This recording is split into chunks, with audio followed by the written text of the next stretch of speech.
परिचय मैं जगदीश महाराज हूँ, यहाँ का बस्ती कार्यकर्ता मैं। क्या महाराज क्या मांग को लेके आज बैठे हो आप लोग? मांग तो ये है, हमारे को पटवारी भी आए थे, तहसीलदार भी आए थे, वो लोग सर्वे करके चले गए हैं। सर्वे करने के लिए अच्छा काम हुआ, पुलिस की तरफ से हेल्प हमारे को बहुत अच्छी मिल रही है, खाने पीने की तरफ कलेक्टर की तरफ हेल्प अच्छी मिल रही है। लेकिन हम लोगों को बेरोजगार हो गए हैं। बेरोजगार क्या, हमारे तन के ऊपर एक खाली कपड़ा पहना हुआ ये है, बाकी कुछ भी नहीं हम लोग को। कितनी आबादी है यहाँ पे? आबादी तो 160 घर है यहाँ पर। कब से रह रहे हैं? ये 40 साल से रह रहे हैं। हमारे को श्रीराम शर्मा ने बैठाया था, आधों को गुर्जर की गरीब पे बचाया थे, आधों को हमारे को यहाँ बचाया था। उस टाइम वो एमएलए थे, वो तो खत्म हो गया। तो कैसे लग गई आग? फिर इसका बच्चा पप्पी शर्मा था, पप्पी शर्मा ने पहले उस टाइम झगड़ा हुआ था हमारे साथ, 12 साल पहले भी हमारी टापरिया पत्ती जलाई थी। उसमें थाने में भी हमारा वो केस चल रहा है, हाईकोर्ट में ये सिविल में भी हमारा केस चल रहा है। किस पे अभी भी हमारे को 3 बजे 1 तारीख को 3 बजे मेरे को धमकी दी थी, 4 बजे उन्होंने आग लगा दी। घनश्याम जी के आदमी गुंडे आए थे 7-8 आदमी आए थे, उन्होंने 3 बजे धमकी दी, 4 बजे आग लगा दी। अब क्या मांगा? अब तो मांग ये है हमारे साथ अन्याय हुआ है, इसको न्याय में दे और रास्ता हमारे लिए, हमारे गरीबों की तो सहायता करे। बेरोजगार हो चुके हैं हम, हमारे कुछ भी सहारा नहीं तो कांग्रेस का कोई कार्यकर्ता आया है, नहीं कांग्रेस का कोई विधायक आया है, नहीं कोई मंत्री आया है। हम लालची कटारिया के क्षेत्र के हैं। अपना परिचय दें और बताएं कि अब क्या स्थिति है। मेरा नाम रतननाथ कालबेलिया है और घुमंतु विमुक्त जाति परिषद करके राजस्थान का प्रदेश अध्यक्ष हूँ। मैं भीलवाड़ा से बिलोंग करता हूँ। ये रावण मंडी कच्ची बस्ती यानी राजस्थान के अंदर ये जो रावण मंडी जहाँ अपन खड़े हैं, इनको रावण मंडी कच्ची बस्ती के नाम से प्रचलित है और राजस्थान में सबसे बड़ी रावण मंडी देखा जाए तो यही है। और पहले बात मैं आपको धन्यवाद देना चाहता हूँ सारे मीडिया को। आप लोगों ने पहले भी हमारे पर रावण को लेके तो बहुत सारी चीज़ें हुई थी, तो आप लोगों ने हमारी खबर को प्रकाशित किया था और इन लोगों का रोजी रोटी के पर बड़ा संकट है गया था, उनके लिए भी आप लोगों ने हमारी मदद की थी।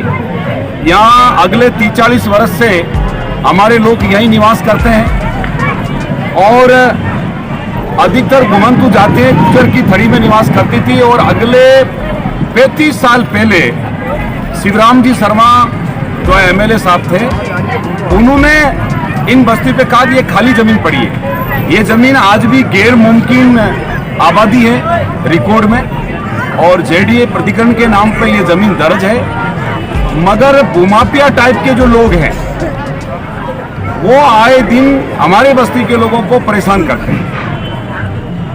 11 साल पहले भी आग लगा के इन्हीं बस्ती को आग के हवाले कर दिया था, जिसमें एक बच्ची सुलझ गई थी और इन लोगों के घर मकान झोपड़े पूरे के पूरे जल गए। यही परिवार थे, यही लोग। दूसरा, जाने वाली 1 तारीख को 3 बजे हमारी बस्ती के जो स्वामी जी ये मुखिया है, इनके पास आए थे, उनको कहा महाराज बस्ती खाली करो। तो महाराज ने कहा भाई हम तो यहाँ बैठे हैं, रोजी रोजगार हमारा है और हम यहाँ बैठे, हम कहाँ जाएंगे? तो महाराज बस्ती खाली नहीं करोगे तो इंजाम बुरा होगा। ये के 6-7-8 जने थे और वो चले गए। 4:30 बजे जहाँ अपना अभी सभा स्थल है, इनके पीछे इधर पीछे दीवार दिख रही है, उन दीवार की तरफ से अब क्या पता उन्होंने कोई केमिकल डाला या कोई पेट्रोल डाला और पूरी बस्ती में पहले तो धुआं हुआ और उस कोने के पीछे बड़ा एक आग का ज्वालामुखी की तरह एक गुब्बारा निकला और पूरी बस्ती देखते देखते ही ये पूरी आग के अंदर तब्दील होगी, जिसमें केवल 37 परिवार इसमें प्रभावित होंगे। जिसमें हालात ये है कि इनके तन पे पहनने के कपड़े के अलावे चाहे इनका रोटी या इनका पहनने का कपड़ा, इनके बिस्तर, इनके निगदी, इनके गेड़ा और सारे के सारे बल जल के नष्ट हो गए।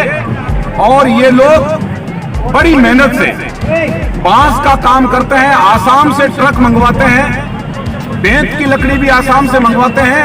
एक लकड़ी को ये समाज 10 बार हाथ में लेता है, तब उसका सोफा बनता है, तब उनकी चेयर बनती, कुर्सी बनती है और तब उनकी टेबल बनती है। आपकी मांगे नहीं मानी तो आगे रणनीति क्या है? हमारी मांगों का रणनीति का सम्मान यही निवेदन है कि सरकार की कल हमारी जो प्रेस वार्ता के बाद आप लोगों के आशीर्वाद से सरकार की नींद कल जगी और कल साउथ एडीएम साहब आए, तहसीलदार जी आए, पटवारी जी आए, गिद्धौर साहब आए। मौके पे आके एडीएम साहब ने कहा यार ये तो बहुत बड़ा हो गया, तो इनका तो जबरदस्त नुकसान हो गया, तो पूरे बेघर हो गए। तो उन्होंने कहा यार इनको तो मुआवजे की बात करेंगे। तो हमारी